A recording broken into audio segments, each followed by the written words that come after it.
continue tout de suite avec Estelle Urbain qui est leader pour Kiabi. On va parler ensemble d'hybridation du business model de l'enseigne par l'économie circulaire.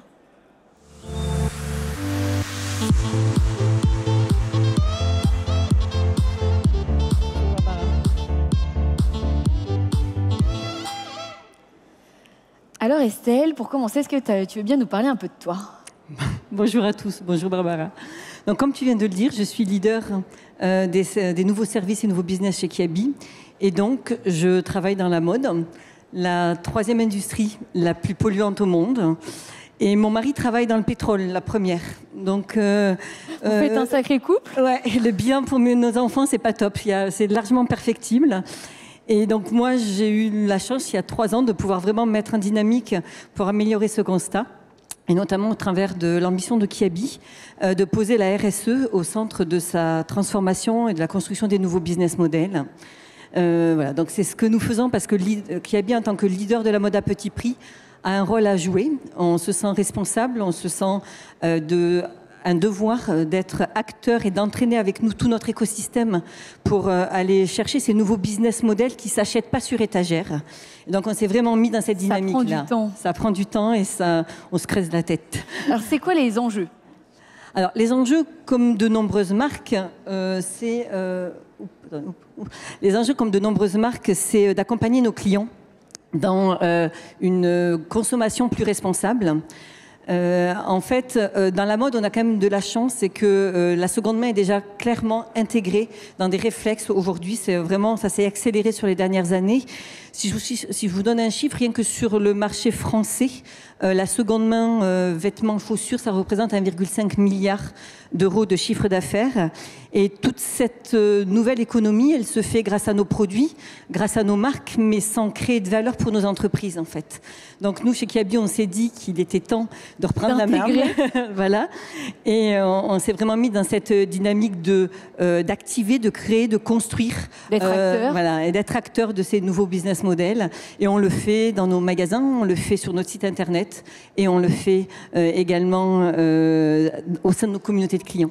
C'est ce qu'on va voir là tout à l'heure. Est-ce qu'on peut faire un petit point sur Kiabi ? Voilà, on entend que c'était une très bonne année 2022. On l'a dit pour nous tout à l'heure, c'était sympa de l'entendre. Donc, Kiabi, il y a 45 ans, a créé un nouveau concept assez inédit sur le marché du prêt-à-porter, qui était la mode à petit prix pour toute la famille. C'est notre ADN, c'est ce que nous sommes toujours, c'est ce que nous proposons toujours. Donc cette proximité avec les familles, et on l'a réaffirmé dernièrement avec notre nouvelle signature, toujours plus pour les familles. Et donc depuis 45 ans, on a continué à rester accessible. Cette ADN, elle est vraiment très très importante, mais on a continué également à s'internationaliser, à s'engager et à innover. Ça bouge. Et en quelques chiffres, pour redonner les vrais chiffres qui ont été abordés tout à l'heure, donc on a en effet fait une année 2022 très bonne. On a terminé l'année à 2,2 milliards d'euros sur un marché, en effet, Amber, on a fait plus 10. On a aujourd'hui 560 points de contact dans 26 pays et on a recruté 1,3 million de clients l'année dernière avec les 10 000 Kiabers qui se sont engagés au service de nos clients. Voilà pour donner quelques repères. Donc on est sur une année très positive. Comment est-ce que Kiabi du coup prend le virage de ces nouvelles économies ? Donc en fait, l'ensemble de nos métiers se sont mis en dynamique. Évidemment, toutes nos équipes collections, avec toute la démarche d'éco-conception, on est déjà à 70% de nos collections qui sont éco-conçues, on sera à 100% d'ici 2 ans. Donc ça, c'est vraiment déjà quelque chose d'important, mais également au niveau de nos business models, on a vraiment la conviction que l'on doit hybrider le business model en y allant de façon offensive, en n'étant pas suiveur ou parce que la loi nous l'impose, mais vraiment parce qu'on pense qu'il nous faut venir compléter notre offre de produits et de services de première main par ces nouveaux modes de consommation.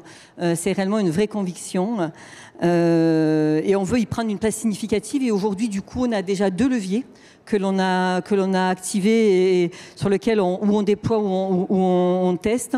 On a la seconde main dans tous les canaux. Et puis, on a la location. Alors, on peut peut-être commencer par la seconde main, du coup, et détailler tout ce que vous avez pu mettre en place ? Alors, en effet, sur la seconde main, on a des solutions, je dirais, diverses et assez complémentaires. Je commencerai par la solution digitale. Aujourd'hui, sur l'ensemble des plateformes C2C qui existent diverses et variées, il y a plus de 25 millions de produits Kiabi qui sont en vente. Donc déjà, ça répond à la première question. Est-ce que les produits Kiabi peuvent avoir une seconde main? Réellement, oui, ça c'est clair. Et donc du coup, on a lancé notre propre plateforme C2C, Seconde Main by Kiabi.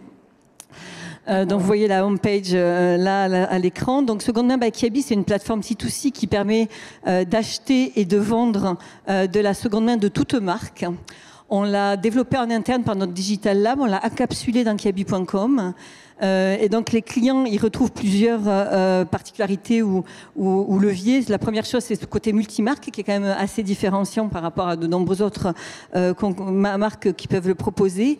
On retrouve également tout l'accompagnement, la certification, la réassurance de Kiabi, notamment notre service client qui intervient quand réellement c'est nécessaire au niveau des contentieux.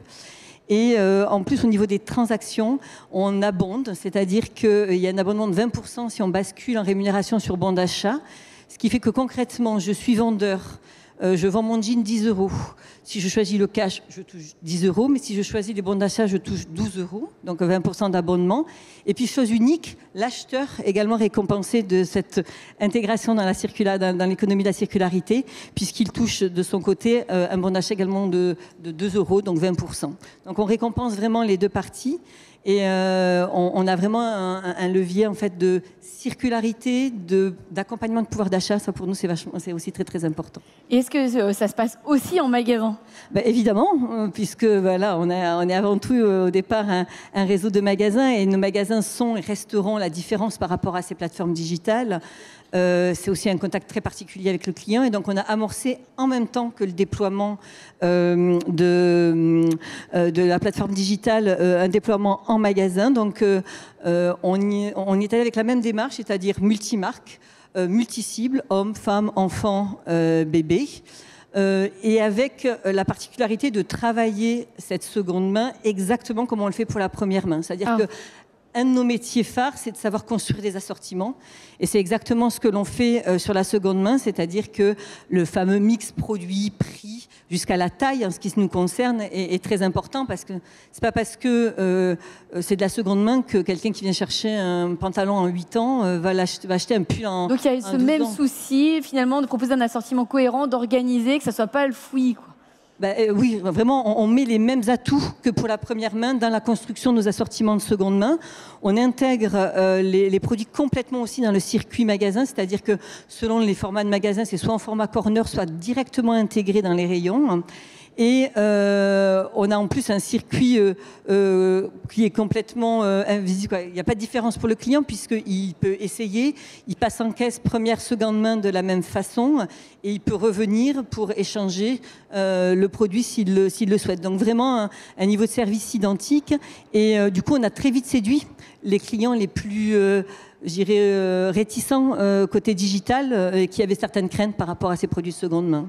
Alors Estelle, le temps passe très vite. Quelques éléments encore sur la seconde main avant qu'on passe sur le second levier. C'est quoi les bénéfices finalement concrètement en termes de chiffres? Et puis comment vous alimentez au fur et à mesure la seconde main? Donc les bénéfices sont très positifs puisqu'on fait du dépassement de chiffre, on fait du chiffre d'affaires supplémentaire. Le panier moyen est supérieur avec de la seconde main que 100.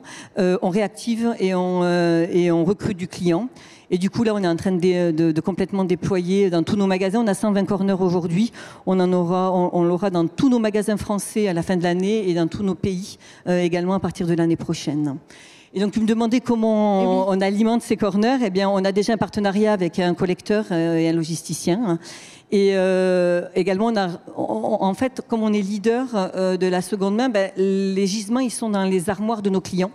Et donc, du coup, on s'est mis également en dynamique autour de la collecte avec plusieurs solutions. On veut redevenir le réflexe collecte des familles avec, du coup, une solution digitale qui est le Kiabi Bag. Donc, où vous pouvez rapidement et de façon très simple vider vos armoires en envoyant notre partenaire un sac que vous activez par Mondial Relais, en déposant dans un relais Mondial Relais.